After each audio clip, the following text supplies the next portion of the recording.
In this video, we're going to talk about Class 1B antiarrhythmics, and in particular, we're going to focus on lidocaine. Lidocaine, similar to the antiarrhythmics that we've been talking about so far, is going to bind to our NaV 1.5 channel, and it's going to be a sodium channel blocker. And lidocaine is a little bit unique in the sense that it is designed and structured in a way that is going to predominantly bind to inactivated channels. So we're going to focus in this video on that inactivated channel because that is where lidocaine has a preference. So in order to make that make sense, we should talk again about what inactivation means. Inactivation means that the channel has opened. So we've seen opening and time has passed since opening. We are also seeing an increase in resting membrane potential. So as resting membrane potential goes up and opening has happened, that is what's going to promote inactivation. So we have opening and we know two things are going to happen. We see an increase in millivolts and we see an increase in time. And as we increase millivolts in time, so again, picture millivolts are going up, or resting membrane potential is going up. If time is along this axis, we're passing time. And those two things together are what are going to promote the IFM motif to swing into place. So as millivolts go up and time passes, our IFM motif will swing into place, and that's going to structurally close, or it acts like a bar that is going to structurally close the channel. So the IFM motif swings into place, and that's going to make it more challenging for anything to get in. So the pore becomes obstructed, sodium can't pass, but the pore is still open. A couple things are relevant as the IFM motif swings into place. One is that the pore becomes smaller. So we see a reduction in size of the pore, or the geography or geometry of the pore is going to change as a result of that IFM motif swinging into place. The other piece is that as the IFM motif swings into place, we start to see an increased access to hydrophobic residues on this internal surface. So we start to see an increase in access to hydrophobic residues on that internal surface. And that's what makes lidocaine unique, is lidocaine, like all of our sodium channel blockers, is lipophilic, so it can access or make its way through the cell membrane into the intracellular space. It will perform its function from the intracellular space, but its design and makeup, it's smaller, it is moderately lipophilic, it is weakly basic, it likes to bind to those hydrophobic residues, so it's designed to be small enough to get into this pore during inactivation, so its size makes it preferential to get up into this pore during inactivation, and it really likes to bind to these hydrophobic residues. So it becomes the ideal drug to bind in this inactivated state. So lidocaine is capitalizing on these two pieces. The decreased size of the pore, we know that lidocaine is small, so it is small.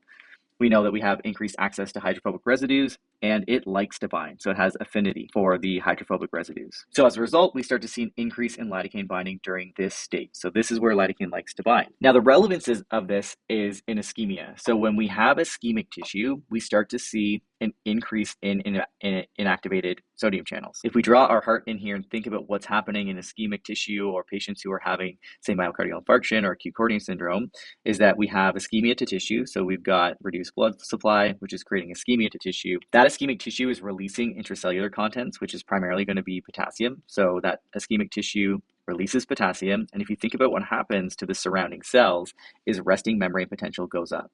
So one of the principles we need to remember here is that ischemic tissue tends to have a higher resting memory potential. So ischemic tissue has an increased resting memory potential, typically around negative 60 millivolts. So we aren't targeting, or we are not heading back to that negative 90 millivolts that we would expect to see. And what is interesting about that is, remember, one of the things that creates an inactivated sodium channel is an increase in millivolts.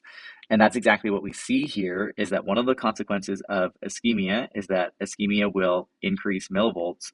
And as a result, we will promote this IFM motif to swing into place. So ischemia is actually going to be one of the things that promotes a sodium channel to be in the inactivated state for much longer. So now we are actually going to be targeting more ischemic tissues, which is the benefit of lidocaine. To recap, when a tissue is ischemic, that is going to release potassium. The surrounding tissue, the resting memory potential, goes up because potassium is a positively charged ion, and those tissues spend more time in a higher resting memory potential state, or the millivolts start to go up, which is going to promote inactivation. So if you think about the consequence of this, or the benefit of this, is now if I can make a drug that prefers decreased pore size and access to hydrophobic residues, or essentially prefers the inactivated state, it will preferentially bind in ischemic tissues where we know we're more likely to have reentry pathways causing tachycardia or VTAC or VF. We're actually targeting the tissue that is typically the culprit of reentry in those ischemic pathologies. Lidocaine, a benefit in patients typically who are having myocardial infarction or ischemia-related arrhythmia. Now, the other thing that's interesting about lidocaine is that although it binds tightly, so when it can bind to these hydrophobic residues, it will bind tightly, but as our resting memory potential changes, so as we go back towards our typical resting memory potential, so -80, -90, as the IFM motif swings out of place and those hydrophobic pores become less available, our lidocaine does not like to bind. So it has high affinity for those hydrophobic residues. If it can't access them as well, it's going to dissociate very quickly. And that is one of the benefits of lidocaine, is that's exactly what we see is rapid dissociation as we go towards normal resting memory potential. So unlike our class 1A antiarrhythmics, what we typically see in the class 1B antiarrhythmic is rapid dissociation. So lidocaine can bind quickly and then it can dissociate quickly. And that has a difference or makes a difference for the function that it actually performs. As a result, we see very little impact on phase 0. So if it's only binding in the inactivated state, it is not binding when the channel is open, it is going to have very limited impact on phase 0. So we typically do not see flattening of phase 0. That being said, in this ischemic tissue, if it has bound, or if we have lidocaine bound, we can see a slight deviation from the normal.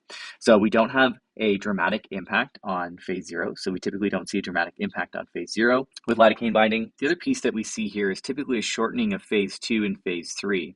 And that's because we have guaranteed blockage of our sodium channels. In ischemic tissue, sometimes what can happen is we have prolonged opening or slight opening of our sodium channels during phase 2 and phase 3, which allows for a late sodium current, or sodium can enter into the cell during the plateau phase or during phase 3, which can actually start to prolong our action potential a little bit. So we know that if we've had inactivation, or we have the action potential we're looking for, and we're binding the inactivated state, we're really going to start to reduce that amount of slow or late sodium current that we see. And as a result, we actually will have an impact on phase 2 and phase 3, which will typically happen a little bit quicker here. So at the end consequences, we start to get a bit of a shorter reduction in action potential duration. So we think about a couple of the benefits here. One, the benefit of lidocaine is we're going to block sodium channels in the inactivated state in ischemic tissue. So we start to block ischemic sodium channels. And the benefit of this is it can provide some additional time for our normal sodium channels or normal pacemakers to fire. So it promotes functioning of our normal pacemaker. The other piece is by shortening phase 2 and phase 3, or reducing the plateau phase, we reduce the potential for afterdepolarizations, and we also reduce the potential for accumulation of intracellular calcium. So this will have a stabilizing effect on these tissues and hopefully prevent them from going back into reentry. So again, to recap a couple of the benefits here is we're blocking the ischemic tissue, so blocking inactivated sodium channels in ischemic tissue, and attempting to prevent them from firing back during reentry, or promoting our normal function, or promoting the normal pacemakers to function ahead of those ischemic tissues. The other piece is that we're going to have a stabilizing effect by stabilizing that plateau, or preventing dramatic influx of sodium during the plateau phase, allowing for faster phase 2 and faster phase 3, hopefully preventing some of those after depolarizations that might be causing reentry. We also don't see prolongation of the QRS complex here, so we see no increase in QRS duration. So let's recap our class 1B antiarrhythmic. So lidocaine is designed to be small and have high affinity for the hydrophobic residues that live within this S6 segment of our NAV 1.5 channel, which means that it's going to have a high affinity for inactivated channel. We know that channels are inactivated when millivolts go up or time past depolarization goes up. So if we even think about our ischemic tissue that maybe is firing in reentry or has excessive ectopy, these two things would be happening. The ischemia alone is promoting the release of potassium, which is going to increase resting memory potential, and we're likely to see faster firing, or an increased rate of firing, because of irritability. Ischemic tissues are much more likely to spend a high amount of time in the inactivated setting. Lidocaine prefers to bind in this inactivated setting. We know that in that inactivated setting, we have a decreased size of the pore, and we have increased access to hydrophobic residues, which lidocaine prefers. So lidocaine will bind during that time. As a result, we're going to block those ischemic sodium channels, hopefully preventing reentry or ectopy from happening. So we shouldn't have that early depolarization, which can cause reentry tachycardias.